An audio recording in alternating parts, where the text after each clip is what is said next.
ഷെയ്ഖ് ബീരാൻ ഔലിയ പാപ്പയുടെ ദിക്ർ ഓർക്കുക. ലാ കണ്ണ ഇല്ലല്ലാ, ലാ മൂക്ക ഇല്ലല്ലാ, ലാ ലിസാന ഇല്ലല്ലാ, ലാ കല്ല ഇല്ലല്ലാ. പിന്നൊക്കെ അള്ളയാണ്. കല്ലും മരവും നാവും കണ്ണും ശരീരം മുഴുക്ക എല്ലാം അല്ല. പ്രപഞ്ചത്തിൽ അല്ല അല്ലാത്ത ഒന്നിനെയും അയാൾ കാണുന്നില്ല എന്ന പൊട്ടൻ വിശ്വാസം. ഇതാണ് ഇത്തരം ആളുകൾ ദിക്റായിട്ട് ജനങ്ങളെ പഠിപ്പിക്കുന്നത്.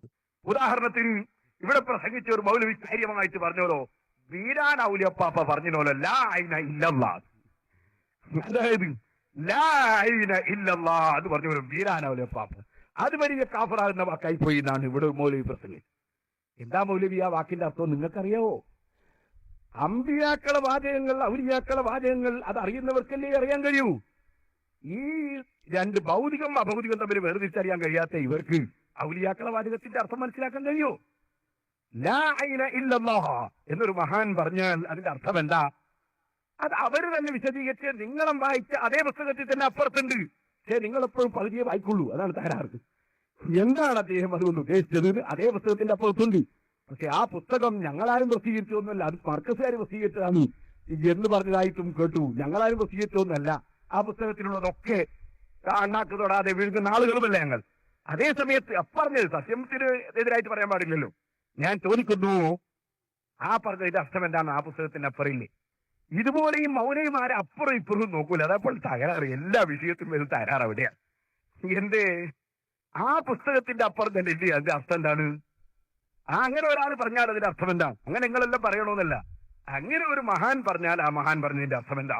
ബഹുമാനപ്പെട്ട ഉമർ ഇബ്നു അബ്ദുൽ അസീസ് റളിയല്ലാഹു അൻഹു മുജദ്ദിദാണ് എന്നും ഇസ്ലാമിലെ വലിയ മഹാനാണെന്നും മുജാഹിദ് സെന്ററിൽ പ്രസിദ്ധീകരിക്കുന്ന ഇസ്ലാഹി പ്രസ്ഥാന ചരിത്രത്തിന്റെ ആമുഖം എന്ന പുസ്തകത്തിൽ പറഞ്ഞിട്ടില്ലേ?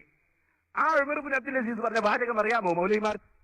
ഒരു വ്യക്തി ഒരു വാചകം പറഞ്ഞാൽ 99 വ്യാഖ്യാനം അത് മോശമാണെങ്കിൽ, ഒരു വ്യാഖ്യാനം മാത്രം ശരിയാണെങ്കിൽ ആ ഒരു വ്യാഖ്യാനം മാത്രമേ ഒരു മൂമിനായ മനുഷ്യന്റെ വാക്കിന് നൽകാൻ പാടുള്ളൂ എന്ന് ഉമർ ഇബ്നു അബ്ദുൽ അസീസ് റളിയല്ലാഹു അൻഹു പറഞ്ഞത് നിങ്ങൾ പഠിച്ചിട്ടില്ലേ?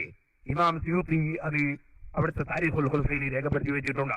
അപ്പൊ മഹാന്മാർ ഒരു വാചകം പറഞ്ഞാൽ അത് നല്ല നിലയ്ക്ക് വ്യാഖ്യാനിക്കാൻ പറ്റുമോ എന്നല്ലേ ചിന്തിക്കേണ്ടത്. എന്തുകൊണ്ട് കല്ലിൽ പോകുന്ന വേര് മണ്ണിൽ പോയിക്കൂടാ? ബീരാൻ ഔലിയാപ്പാപ്പ എന്ന് പറയുന്ന മഹാൻ അദ്ദേഹം ഒരു വാചകം അങ്ങനെ പറഞ്ഞാൽ അതിന് എന്താണ് അർത്ഥം എന്ന് അദ്ദേഹം തന്നെ വിവരിച്ച അതേ പുസ്തകത്തിലില്ലേ? എന്താ ലാ ഇലാഹ ഇല്ലല്ലാഹ് എന്ന് അവർ പറഞ്ഞതിന് അർത്ഥം? അത് ചില സൂഫിയാക്കൾ ചിലപ്പോൾ അങ്ങനെ ചില വാചകങ്ങൾ പറയും. ഏതുപോലെ ബഹുമാനപ്പെട്ട ഗൗസുൽ ആലം മുഹീദ്ദീൻ അബ്ദുൽ ഖാദിർ ജീലാനി ഖദ്ദസല്ലാഹു സിർറഹു ഞങ്ങൾ ഫത്ഹുർ റബ്ബാനിയിൽ പറഞ്ഞത് കാണാം. ലാ അന ഇല്ലാ അൻത എന്ന് പറയുന്ന മഹാന്മാരും ലാ അന ഇല്ലാ അൻത എന്താണ് അതിന്റെ അർത്ഥം? ഞാനില്ല, ഇല്ല അൻത അല്ലാഹുവേ നീ മാത്രമേ ഉള്ളൂ, ഞാനില്ല എന്ന് പറഞ്ഞാൽ ഞാനൊരു ഉള്ളതിൽ പറയാനില്ല. എന്നെ നീ ഉണ്ടാക്കിയിട്ടുണ്ടായി, നീ നശിപ്പിക്കുമ്പോൾ നശിച്ചു പോവും.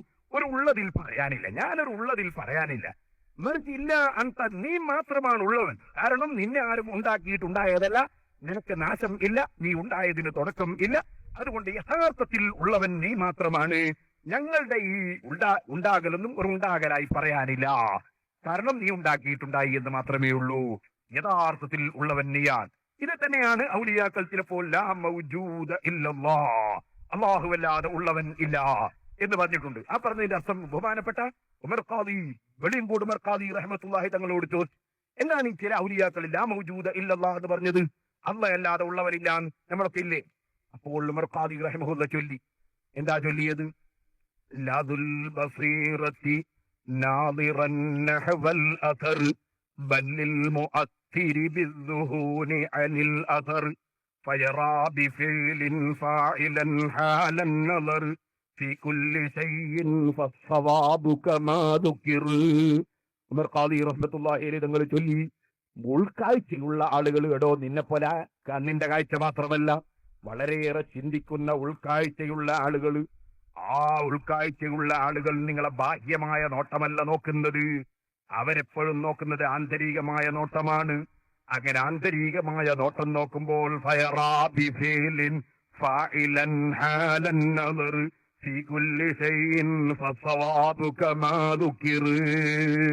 അപ്പോൾ ഒരു കാര്യം കാണുമ്പോൾ ആ കാര്യം ഉണ്ടാക്കിയവൻ ആരാണ് എന്നതിലേക്കാണ് അവരെ മനസ്സ് പോകുന്നത്, ഈ കാര്യത്തിലേക്കല്ല. ഈ കാര്യം ഉണ്ടാക്കിയവൻ ആര്, അതിലേക്കാണ് അവരെ മനസ്സ് നീങ്ങുന്നത്. അപ്പോൾ അവർ പറയും ഇതല്ല വിഷയം, ഇതല്ല വിഷയം, മറിച്ച് ഇതിനെ ഉണ്ടാക്കിയവനാണ് വിഷയം. ഇതല്ല ഉള്ളത്, യഥാർത്ഥത്തിൽ ഉള്ളവൻ ഇതിനെ ഉണ്ടാക്കിയവനാണ്. അവൻ ഉണ്ടാക്കിയിട്ടുണ്ടായത് മാത്രമാണിത്. അങ്ങനെ ലോകത്തുള്ള ഏത് സൃഷ്ടികളെ സംബന്ധിച്ചും സൃഷ്ടി അല്ല പ്രശ്നം, സൃഷ്ടാവാണ് പ്രശ്നം. സൃഷ്ടി മുഴുവനും സൃഷ്ടാവിനെ അറിയിക്കുന്നതാണ്. ഈ അർത്ഥത്തിൽ സൃഷ്ടി സൃഷ്ടാവിനെ അറിയിക്കുന്നു എന്ന അർത്ഥത്തിൽ അവര് പറയുന്ന വാചകങ്ങളാണ് ചിലപ്പോൾ ലാ ഇലാഹ ഇല്ലല്ലാഹ് എന്ന് ചിലർ പറഞ്ഞിട്ടുണ്ടാകും. അതിനർത്ഥം കണ്ണ് യഥാർത്ഥത്തിൽ അതല്ല, മറിച്ച് കണ്ണ് അതല്ല യഥാർത്ഥത്തിൽ ഉള്ളത്. ഉള്ളവൻ അല്ലാഹു മാത്രമാണ്. കണ്ണ് അല്ലാഹു ഉണ്ടാക്കിയിട്ടുണ്ടായത് മാത്രമാണ്. ഈ അർത്ഥത്തിലാണ് അദ്ദേഹം അത് പറഞ്ഞതെന്ന് അതേ പുസ്തകത്തിന്റെ ഇപ്പുറത്തെ പേജിലുണ്ട്. അത് നോക്കാൻ ഈ മൗലവിക്കും സന്മനസ്സുണ്ടായില്ല. സുന്നികളെ എങ്ങനെയുണ്ട് മുശ്രിക്കാക്കാൻ എന്ന ധാരണയിലുള്ള വെപ്രാളത്തിൽ മൗലവി അത് നോക്കിയില്ല.